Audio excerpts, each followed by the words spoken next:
Hola, espero que todos se encuentren muy bien. Mi nombre es Carlos Peña y esto es Magnitud 95. Segunda temporada. Ya estamos partiendo con nuestro nuevo ciclo. Este programa, ¿cierto? Es un poco especial. Este es un programa distinto. Es un especial dedicado al evento Magnitud 95, ¿cierto? Al mega terremoto de Valdivia del año 1960, con magnitud de momento 9,5. Queremos tener algo distinto esta vez y lo que les vamos a presentar en este capítulo y en el siguiente es algo distinto. No es una entrevista, más bien es dejar que alguien que vivió este terremoto en sus propios zapatos, ¿cierto? Estando en Valdivia, nos cuente cuál fue su experiencia. Don Raúl Lavé, ¿cierto? Que nosotros ya, bueno, pusimos el nombre de él, así que ustedes ya saben que Don Raúl Lavé es un ingeniero que tiene amplia experiencia, 54 años de experiencia, tanto en Chile como en el extranjero, dedicándose a proyectos de todo tipo, ¿ya? Y si bien es un ingeniero destacado, una de las cosas que nos viene a contar hoy está un poco más allá de lo que es profesional, y es precisamente cuál fue su experiencia en este megaterremoto. Es algo distinto. Esto es, como les decía, no es una entrevista ni una conversación. Esto es dejar que él nos cuente. Esto es casi un documental, que lo vamos a abordar en dos partes, ¿cierto? En la segunda parte yo tengo un poco más de interacción con don Raúl, conversamos un poco, pero me gustaría que ojalá la gente que vea esto lo pudiera valorar en lo que es.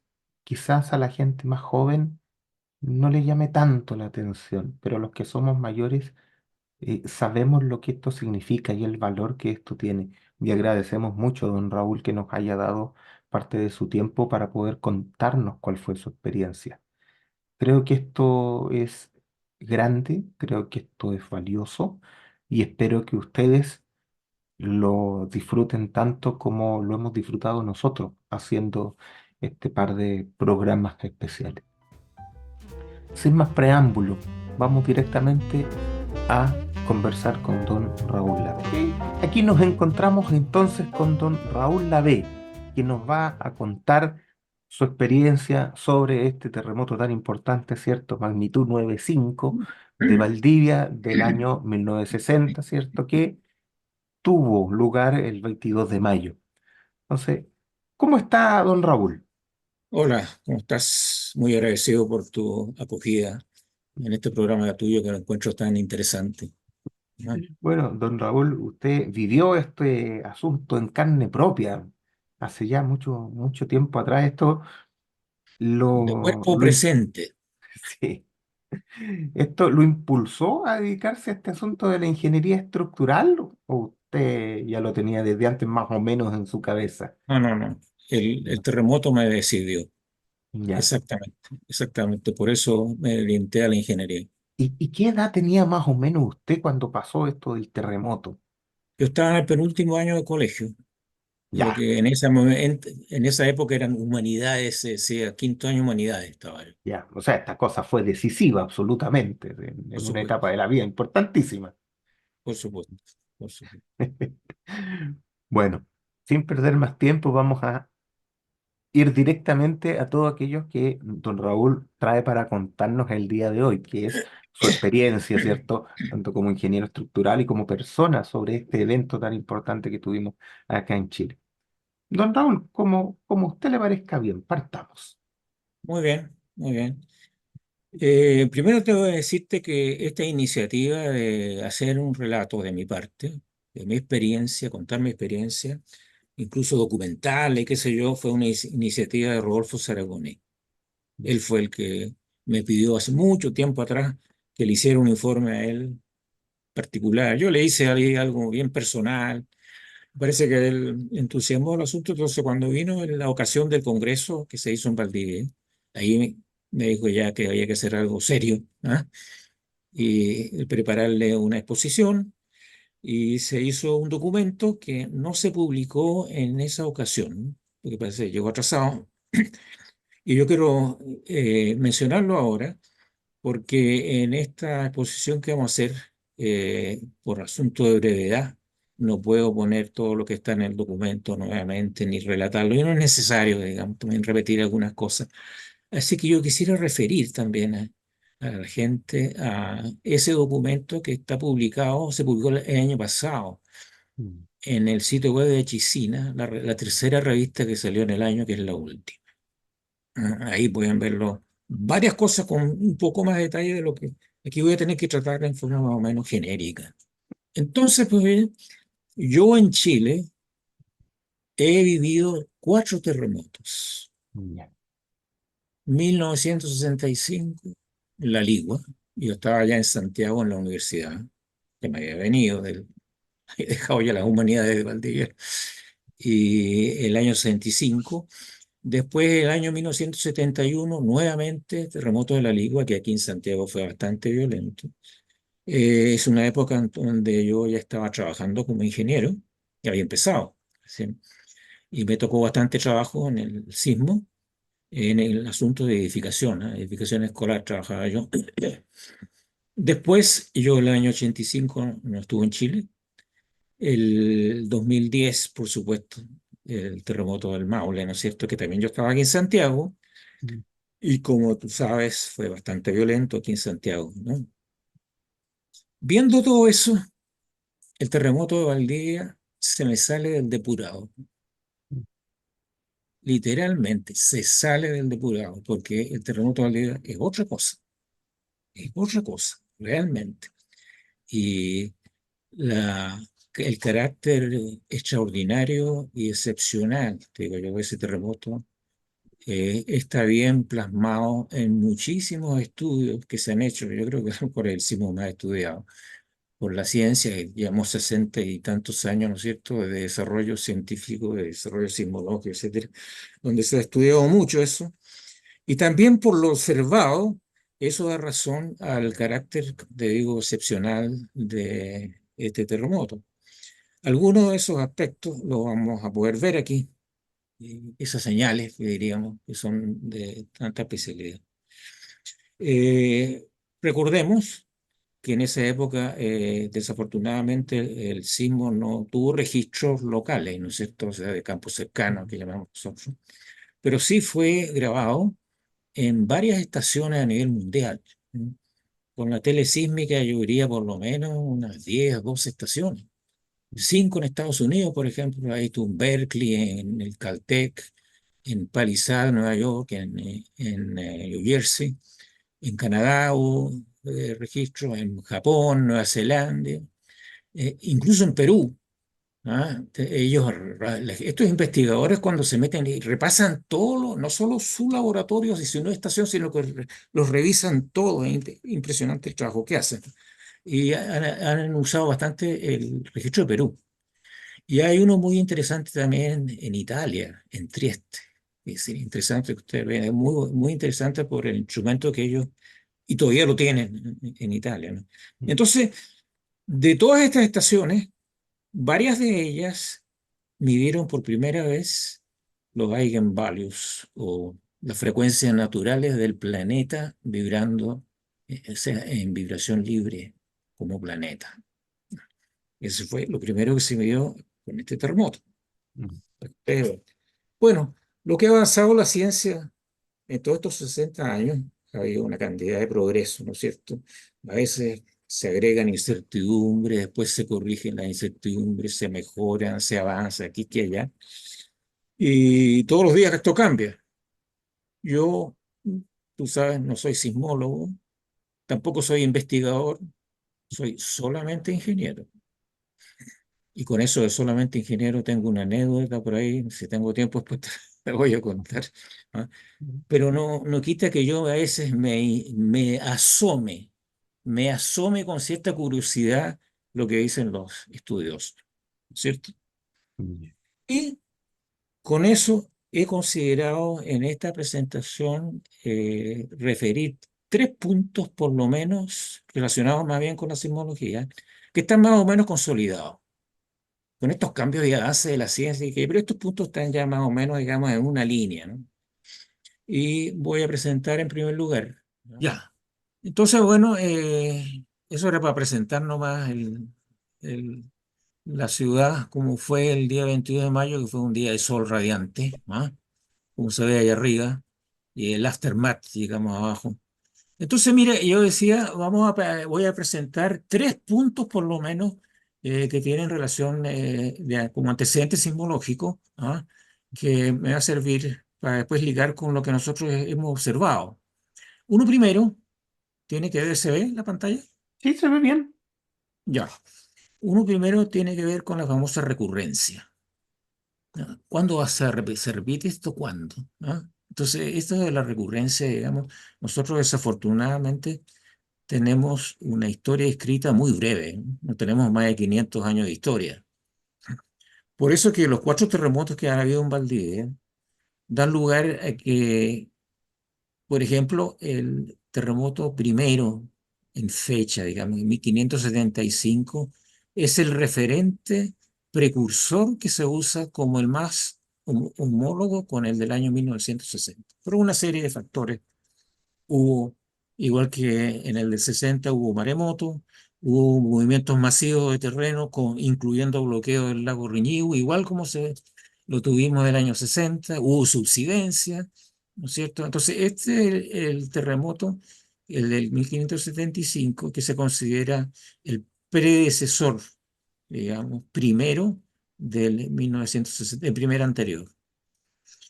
Pero así las cosas, con esta historia reducida, el profesor Cisterna se ha extendido hacia atrás con el tiempo, con todas sus investigaciones paleosísmicas y geotécnicas, ¿no es cierto? Y geológicas, perdón, ¿ah? Ha llegado atrás hasta el año, ¿qué te digo yo? Hasta el año 100 de la era cristiana, impresionante eso. Y con eso ha determinado, no me acuerdo en este minuto, si eran unos 4 o 5 terremotos más en todo ese lapso, ¿no? Y ahí se ven lapsos de tiempo entre los 200, 300 años. Y en suma, yo creo que no se puede sacar ningún valor de él. Parece que no lo muestran ni lo manifiestan tampoco ningún valor específico de recurrencia en años, ¿no? Sí tenemos entonces que quedarnos con el concepto general que maneja, por ejemplo, Kanamori y Barrientos. Ellos dicen, el sismo de 1960 es un evento superciclo. Superciclo significa que tiene que haber varios ciclos de los otros terremotos, como los, por ejemplo, los que nosotros tenemos en el zona central, ¿no es cierto? Tipo 8,4, una cosa así, para que ocurra el, un mega así como el de 1960. Y entonces no tenemos más que esta gran definición. Es un evento superciclo, el año 1960. Bueno, dicho eso, me voy al segundo punto que que quiero considerar desde el punto de vista sismológico, que es el siguiente. Hay un consenso ahora, ¿no es cierto?, en que para un sitio específico, como en este caso Valdivia, que lo tengo marcado ahí en la gráfica derecha, ¿no? Hay mejor correlación para las intensidades y las atenuaciones de intensidad, hay mejor correlación con la distancia a la presa más próxima que con la distancia al hipocentro, ¿no? Eso se da. Ustedes ven ahí, en el caso de Valdivia, la distancia del hipocentro está marcado con la estrella roja en los dos gráficos, ¿no? Pero nosotros estamos somos vecinos de fuimos vecinos de esa aspereza. Estos dos gráficos están separados en el tiempo, y recuerdas de lo que te he dicho, el avance de la ciencia, ¿no? Separados en el tiempo más o menos como 20 años. Por eso hay bastante progreso en lo que hizo Barrientos, aquí está presentado a mano izquierda, y a la derecha lo que, digamos, avanzó el doctor Moreno, con mayores recursos, con un modelo mejor, etcétera, etcétera. Ambos están mostrando, con esas asperezas que determinaron, están mostrando cómo se distribuye los deslizamientos de la dislocación de la falla, ¿cierto? Lo que ellos llaman los slip. Y mencionan ahí, no se ve ahí, pero menciona que en el terremoto del 60 los slip fueron como promedio, del orden de los 23 metros. Y máximo maximorum 40 metros. Una buena cifra. Para Mm. tener un orden de magnitud, si comparamos con el sismo del Maule, 2010, ahí los promedios fueron del orden de los 10 metros y máximo maximorum 16 metros. Entonces vaya la diferencia, ¿no? Ya, ese punto, ahí en Valdivia ahora podemos estar tranquilos y ya sabemos por qué tuvimos intensidades tan altas, ¿no es cierto? Pasamos al otro punto, eh, sismológico, muy relacionado, sí, con lo que nosotros sentimos en Valdivia. Yo en este cuadro puse en las dos columnas izquierdas lo que se ha presentado de los estudios y tengo en la derecha lo que nosotros sentimos y cómo nosotros lo vivimos en la experiencia. ¿No es cierto? Estoy confrontando las dos cosas. Los estudios dicen que no son tan simple la cosa como referirse al terremoto Concepción y al terremoto Valdivia. No, los estudios dicen que son cuatro eventos, ¿no? Pues estamos hablando aquí de secuencia sísmica del terremoto en cuatro eventos. Es simple separar el terremoto Concepción de lo que viene de Valdivia porque hay 33 horas, uno fue un día, el otro fue el otro día, 33 horas de diferencia, ¿no es cierto? Entonces, pues lo Concepción lo podemos dejar a un lado y nos concentramos en lo de Valdivia. Aquí los estudios tienen las horas de inicio del evento. Y en el evento 2 que para nosotros fue el primero, nosotros el terremoto Concepción, por supuesto, sentimos el temblor nomás en la mañana. Y no me recuerdo mucho de ese temblor. Quiero hacerte el alcance siguiente, ¿no? Uno recuerda y recuerda bien las cosas que más lo impresionan. Lo que impacta, eso no se olvida nunca. Pero las cosas que no impactan mucho, que no se recuerdan mucho, se pierden en la memoria. Es por eso que yo tengo, por ejemplo, lo que mencionaba yo, los terremotos anteriores, el sismo del año 65 casi no lo recuerdo en sus características mismas, casi nada, porque no me impresionó tanto. Bueno, pasando aquí entonces a la zona ya de Valdivia, tenemos el primer evento que nosotros sentimos fue el temblor. Un temblor fue muy violento, que ahí está señalado como 5 para las 3, muy violento, pero muy breve. Se notaba que era una cosa local. Eso era de ahí, nada de afuera, ni réplica de Concepción. Eso era local, por lo brusco que fue, ¿entiendes? Y después viene el terremoto, lo que la gente dice el terremoto hace tiempo atrás que a mí Rodolfo Sargoni, que me hizo conversando, me hizo comentarios en estos términos, me hizo, no, si dicen que fueron dos terremotos, el terremoto, fueron dos. Y aquí, en los muchos estudios que hay, todos han coincidido finalmente. Hay algunas incertidumbres con el evento 3, pero todos han coincidido básicamente que son los dos eventos y obsérvense que están muy próximos en el tiempo. Ese es el tiempo de inicio el que está indicado. Son como 40 segundos lo que hay ahí. Yo he visto otros estudios donde los dos eventos los separan en un minuto. Según empieza un evento, un minuto después empieza el otro. Entonces, estos dos eventos que aquí están separados, yo estoy citando aquí los estudios de la doctora Cifuentes y de Barrientos. Tiene algunas diferencias ellos con los tiempos, pero no es sustancial. Estos dos eventos que se traslapan prácticamente son los que dan origen a la 9.5, ¿no es cierto? Y que nosotros lo vivimos como un gran terremoto, pero yo tengo una percepción especial ahí que la vamos a hacer notar en lo que sigue, porque ahora lo que viene, ¿no es cierto?, es cómo, cómo vivimos nosotros la fase fuerte del evento 3 más el evento 4, el que tenemos aquí, ¿no? No voy a poder detallar mucho de esto por el tiempo, pero les aclaro que yo estuve en pleno campo libre, ¿no? Estaba de pie, ni siquiera en el pavimento, en una calle, una vez, no estaba en pleno campo libre. Después que empezó el sismo, que huimos todos ahí cuando estaba yo en la Plaza de la República, en Valdivia, estaba parado frente al edificio Prale. Y nos fuimos al Prado de Nuestra Salvación, que estaba en el centro de la plaza. Entonces yo estaba en pleno campo libre, que fue donde pude percibir toda la característica completa del movimiento. Impresionante, como puse en el primer punto ahí, las frecuencias altísimas de la onda que pasaban por los pies de uno. Altísima frecuencia. Yo no sé realmente cómo se puede producir una cosa así. El sismo fue muy largo, una duración que yo tengo un estimado que lo saqué, no tengo tiempo para decirles cómo, pero lo tengo bastante, yo diría, fundamentado. Hice una especie de reconstitución de los hechos desde que empecé a sentirlo, desde que después corrimos, desde que empezaron a colapsar los edificios, después otro por acá, de hechos que son sucesivos. Yo después le tomé el tiempo, hice una especie de reconstitución de esos hechos y llego hasta cierto punto de la fase fuerte, que llego como hasta unos 4 minutos, y de ahí para allá el terremoto todavía no había terminado. Dejando para que termine, yo estimo ahí que no menos de 5 minutos fue la fase fuerte. Voy a hacer un alcance en este minuto que les quiero informar.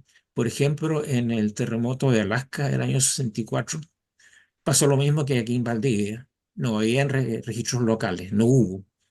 Y se hizo con telesísmica desde Berkeley, desde Caltech, se hizo los registros y todo lo demás. Pero en Alaska, en Anchorage, habían testigos, que algunos tomaron el tiempo, y la fase fuerte que ellos midieron fue de 4 minutos. O sea, 4 minutos para un 9.2 sismo. Entonces aquí nosotros tenemos un orden que yo lo encuentro razonable.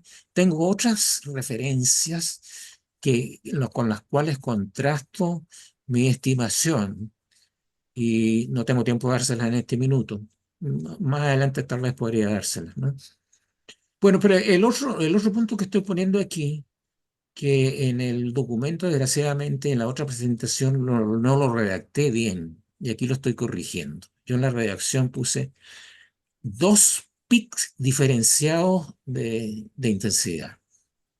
En realidad no son dos pics.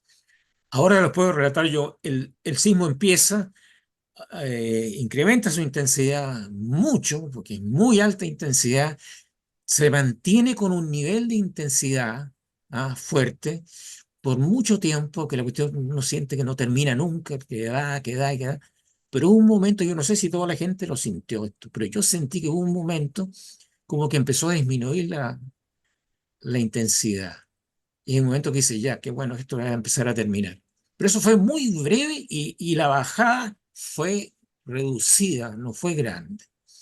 Fue muy breve ese lapso, porque fueron segundos, porque después de nuevo empezó nuevamente a incrementarse la intensidad. Y con una segunda, llamémosle meseta, de intensidades altas, que incluso las recuerdo yo creo un poco superiores al primer lapso. Entonces, en mi parecer, yo interpreto esto como los dos eventos. Nosotros sabemos que un acelerograma puede tener cualquier configuración, es una idea algunas. Puede ser como lo que estoy relatando aquí, puede ser con tres, no sé. Pero yo, de acuerdo con lo que sentí, y esto que estoy relatando, yo en realidad, a mi juicio, yo relaciono esto con los dos eventos, ¿no? Ese pasar de un nivel de intensidad a bajar y después subir a otro puede ser el impacto de los dos eventos, ¿no? Bueno, finalmente ahí puse esta cosa que me llamó tanto la atención y no me llamó tanto, porque lo que lo explico enseguida. Después que pasó la fase fuerte, por supuesto que uno se calmó, lo que pudo, ¿no es cierto? Ya yo fui a mi casa, caminamos, pasó un buen tiempo, nos reunimos y aquí que allá.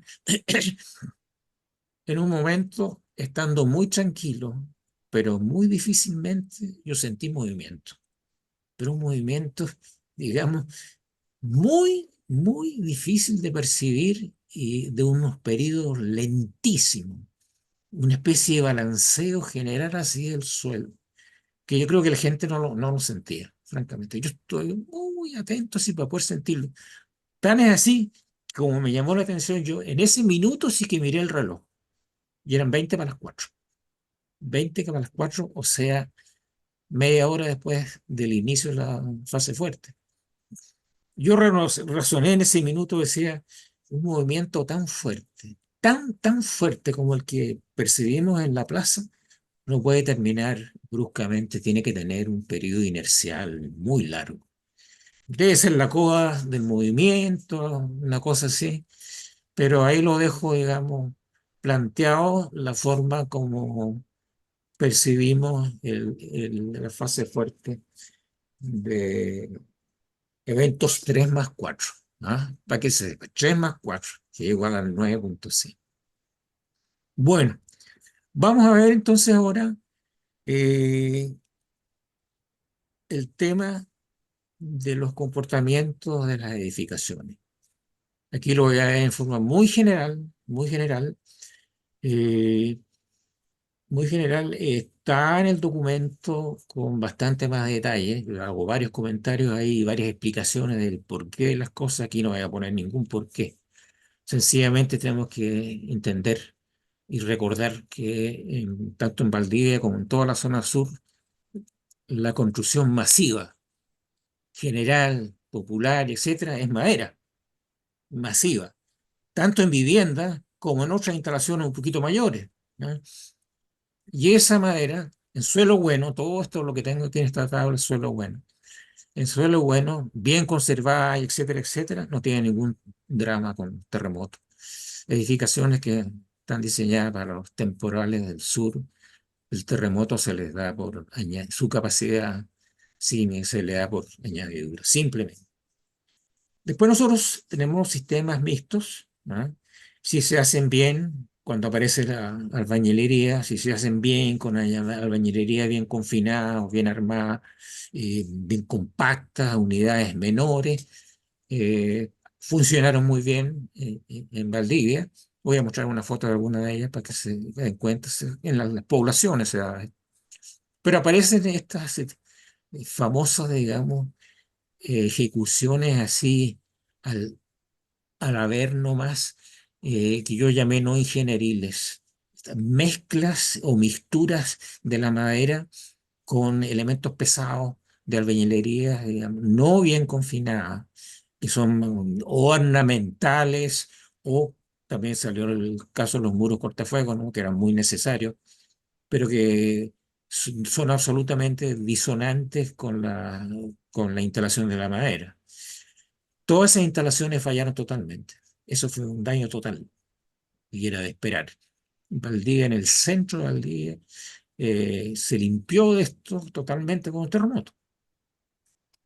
Tengo que pasar ahora a la edificación de principios del siglo XX, porque a principios del siglo XX, como hubo un gran incendio en Valdivia, que quemó gran parte de la ciudad, se aprovechó de hacer la reconstrucción cuando ya había llegado ya el hormigón armado.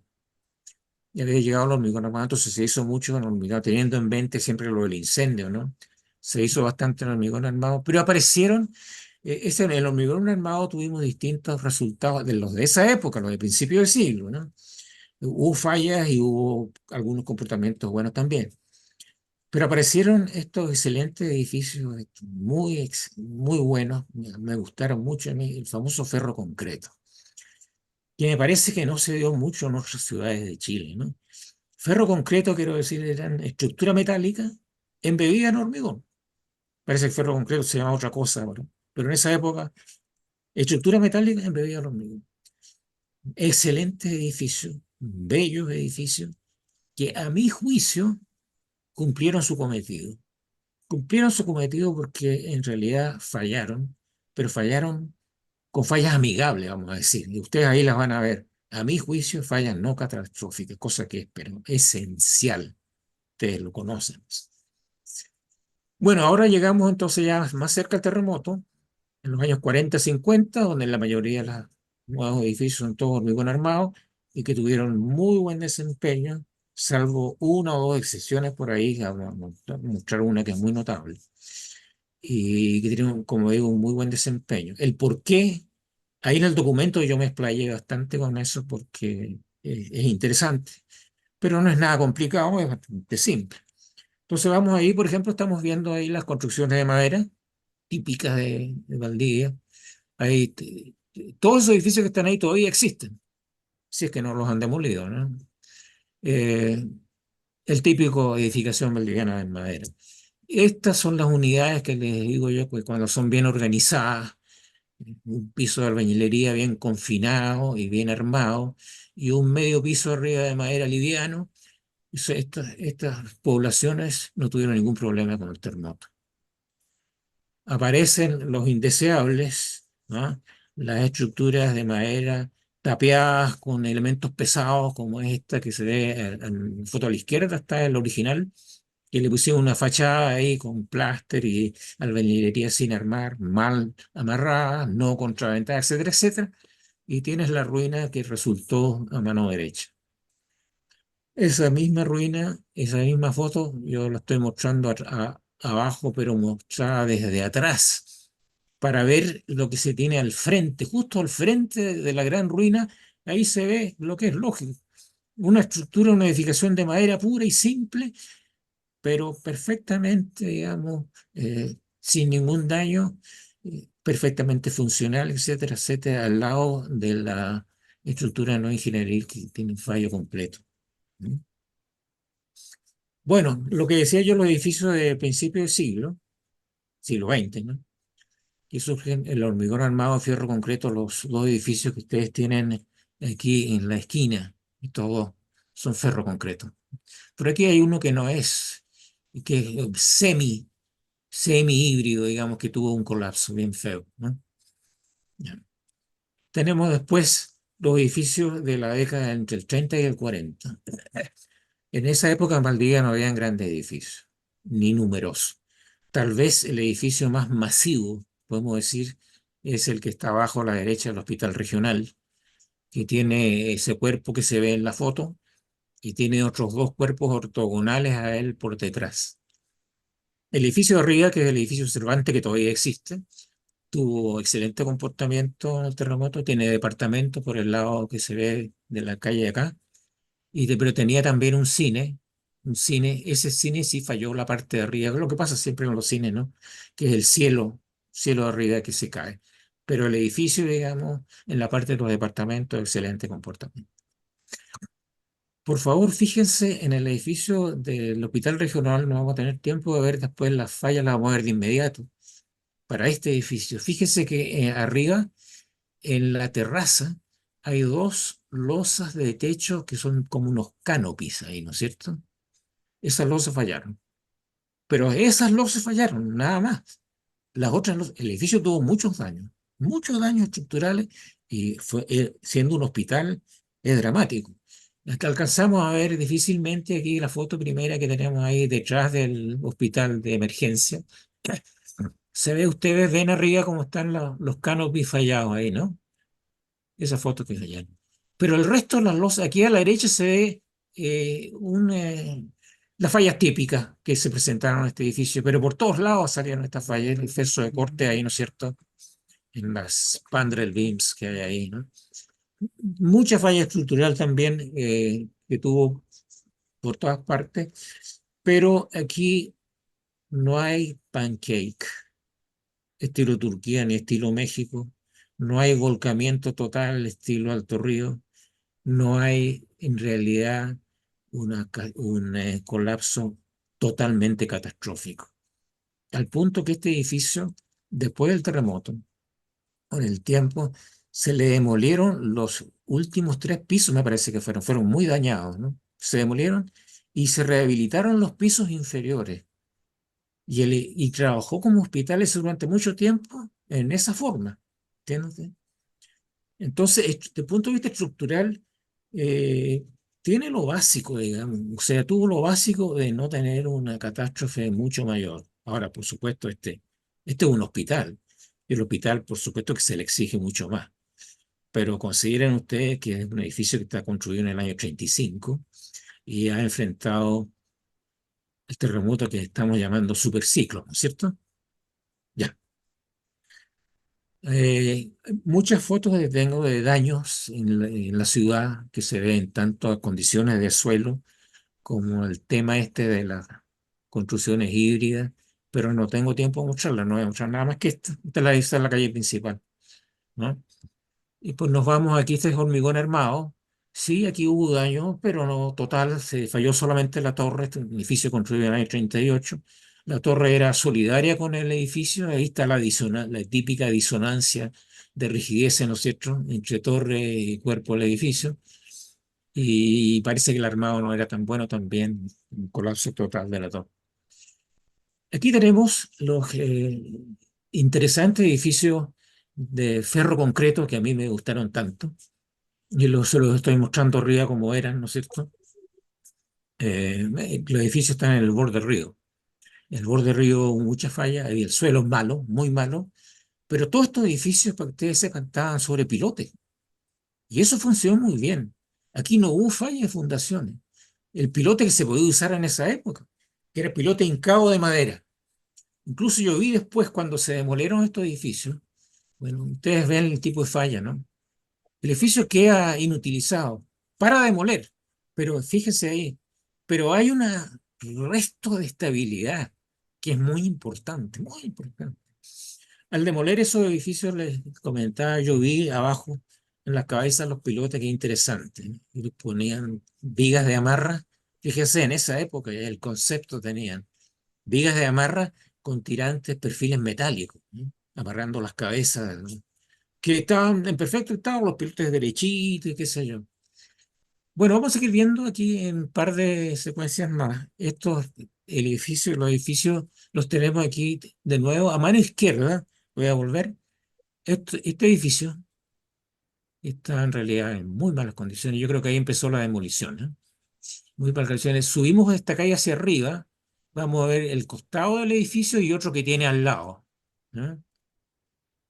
Aquí está, es el costado del edificio. Y otro lado que está a la sombra, desgraciadamente. Pero se lo ven usted que se ve estable el edificio.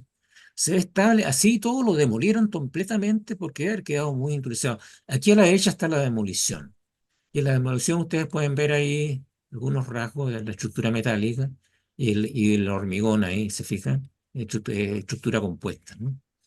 Así eran estos edificios. Pero como ven, las fallas que tuvieron eran fallas que significaban, significaban salvavidas, salvavidas. Estos edificios, digamos, recordémonos que el terremoto fue un día domingo, estaban vacíos, pero si no lo hubieran estado, habrían sido salvavidas. Si tienen un comportamiento de falla muy importante, porque no es una falla catastrófica total. ¿Sí o no? Sí, Ya. absolutamente. Ahí Y- se ve claramente que los daños fueron relativamente menores, estas cosas. sí. Mira, Internamente es bien seguramente impresionante tuvieron esto, varios. ¿no? Sí, Cómo, sí. cómo Pero este fíjate que ya que laboratorio estamos natural aquí, fue. exacto, exacto. Mm, Ya que estamos aquí, tenemos que irnos arriba a este edificio que está en la esquina. mm. Porque fíjese que ese edificio es de hormigón armado, ¿no? Pero es un edificio antiquísimo. Aquí lo tengo, todavía existe en Valdivia, lo tengo aquí, este fue construido en 1926. En 1926, ¿qué tipo de reglamento teníamos? Cuando el terremoto de Talca, que fue el año 28, fue el que dio origen a las primeras, digamos, reglamentación y qué sé yo. Entonces, este edificio en el cuerpo tenía, digamos, el buen oficio. Hay que ver, le digo lo siguiente, aquí abajo se ve muy bien la estructura, es un pórtico, y aquí yo retraté los pórticos internos, como se usaban en esa época, acartelados, se fijan, pero Mm. así quedó todo impecable. Puede que yo lo esté haciendo una trampa aquí con la vista, porque el edificio tiene atrás, las dos caras que no se ven son muros. O sea, depende de dos muros. Pero hago el siguiente comentario. A mí me tocó ver un edificio semejante en el terremoto de la Ligua del año 71, donde yo hice bastante recorrido de obra, similar. Similar en el sentido que dependía de un solo muro y el resto era pórtico. Pero el edificio estaba totalmente dañado por la falla del muro. Si el edificio está dependiendo del muro más con una pequeña falla de junta de construcción que tiene un pequeño desplazamiento, el edificio totalmente dañado. Por eso aquí lo que se agradece es el buen oficio, la calidad de construcción. Y de una época, el año 26, que si ustedes piensan, la gente no tenía los recursos que tenemos para hormigonar hoy día, los vibradores, aditivos y todas esas cosas, ¿no es cierto? Entonces es muy meritorio, a mi juicio, ¿no? Aquí llegamos a los edificios previos al sismo. ¿Ah? Tenemos allá abajo al fondo, en la esquina derecha, el edificio Prales, hoy día famoso, que yo estaba al frente de ese edificio, pero está más hacia el lado de por acá. ¿Ah? Sin ningún daño, yo lo vi moverse, pero violentamente, violentamente, y el edificio no tuvo absolutamente ningún daño, ningún daño. Todos estos otros tampoco, todos más o menos en la misma época, ¿no?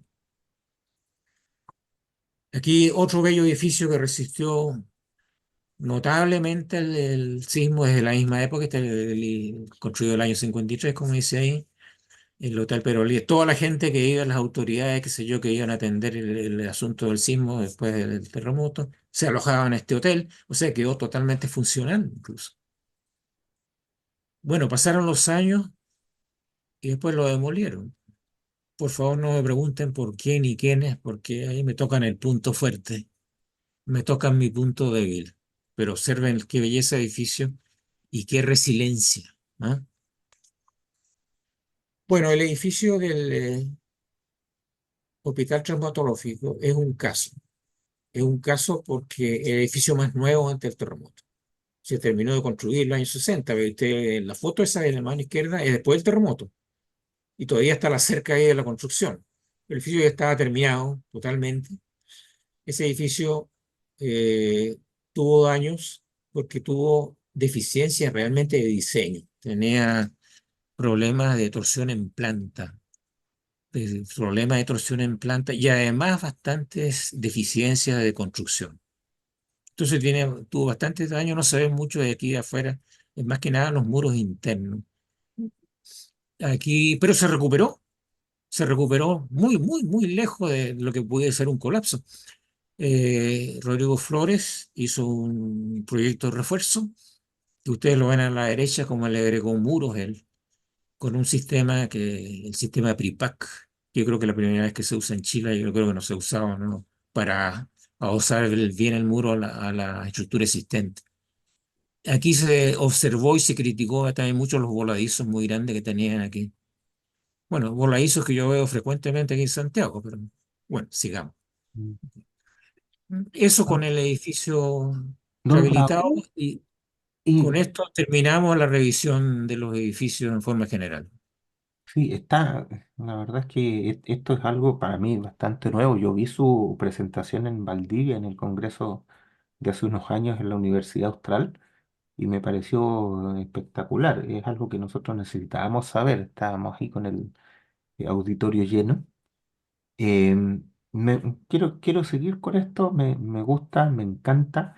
Le propongo parar un poquito acá y Sí, sí, continuar en el siguiente capítulo. Para la gente que sí, no está viendo, ¿cierto? Vamos sí, a continuar esto, de esto no se queda aquí, vamos a conversar un poco de este sí, asunto porque esto, más que un programa especial, ¿cierto? Esto es casi un documental. A mí me tiene muy contento poder ver esto desde una fuente que estuvo ahí y creo que somos bastante privilegiados de contar con una persona que además de haber vivido esto en carne propia, se dedicó a las estructuras y nos puede contar de una manera que todos entendamos de una forma técnica cómo esto afectó a lo que después eh, ha sido Chile.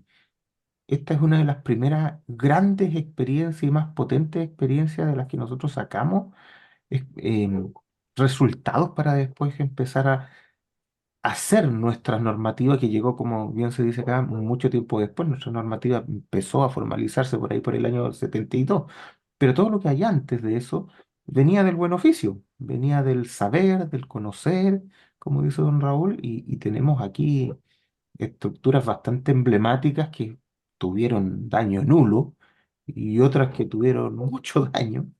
Pero claro, como también nosotros sabemos, por muy fuerte que suene, estos terremotos grandes, no tan grandes como este, pero los terremotos grandes, también nos van limpiando de aquello que realmente no funciona tan bien. Yo creo que esto ha sido un tremendo aporte hasta el momento. Así que los invito a seguirnos en nuestro próximo capítulo de este mismo tema. Vamos a seguir con Don Raúl, ¿ya? Esa fue la primera parte de nuestra conversación con don Raúl Lave sobre este megaterremoto, ¿cierto?, de Valdivia del año 60, que tuvo una magnitud de momento 9,5, la mayor que ha sido registrada, ¿cierto? De las cosas que se dijeron hasta el momento, hay algunas cosas que son bien relevantes. El artículo en el que hace mención don Raúl está en la revista de Achicina, en el volumen 3. Voy a compartir un segundito pantalla para mostrarle efectivamente dónde esto se encuentra. Bien, aquí estoy en la página de Achicina, ¿cierto? En la página de Achicina uno puede entrar a las revistas de Achicina. Les voy a dejar esto de todas maneras en la descripción del video. Y aquí ustedes pueden encontrar al grupo editorial, ¿cierto? Don Tomás Gendelman, don Rodolfo Zaragoni y el Fabián Rojas, ¿cierto? Es el equipo editorial. Aquí están, ¿cierto? Para descarga directa las tres revistas que hasta el momento se tienen, ¿ya? Si uno pincha aquí en revisar el volumen 3, ¿cierto? Nos vamos acá al volumen 3 y lo podemos ver, ¿cierto? Podemos leer esta revista. Yo les voy a mostrar aquí donde está el artículo efectivamente. Aquí está, ¿cierto? Valdivia, magnitud 9,5. Este es el artículo de don Raúl Lave. Aquí él se extiende en qué es lo que él vivió, qué es lo que pasó, ¿cierto? Es un artículo que vale la pena revisar, ¿cierto? Está acá. Yo les recomiendo que lo vean, que lo lean con calma, ¿ya? Para aquellos que no conocen este terremoto, que no es un terremoto particularmente grande, como decía don Raúl, em, claro, estos videos, ¿cierto? Este programa no es un programa que quiera meterse en el detalle, para eso tenemos otros montones de videos donde nos metemos con estas cosas, pero solo para que tengan una buena idea, ¿cierto? Lo que estoy mostrando acá es más o menos la zona de rompimiento que tuvo este terremoto y el puntito es el epicentro, ¿ya? Esta zona de rompimiento es tremendamente grande, ¿cierto? Y por eso que la liberación de energía fue tremenda. Para los que tienen alguna noción y no están tan metidos en esto, cuando hablamos de un magnitud 9,5 comparado con a lo mejor el terremoto del Maule, que fue un 8,8, sepamos un poco que no es solo un punto más. Cuando uno habla de un punto más en estas escalas de magnitud de momento, que no Richter, ¿ya? Magnitud de momento, normalmente un punto más arriba significa una liberación de energía más o menos 30 veces más grande, para que haya una buena idea. Por lo tanto, comparar el terremoto del Maule con el terremoto del 60 no son cosas parecidas.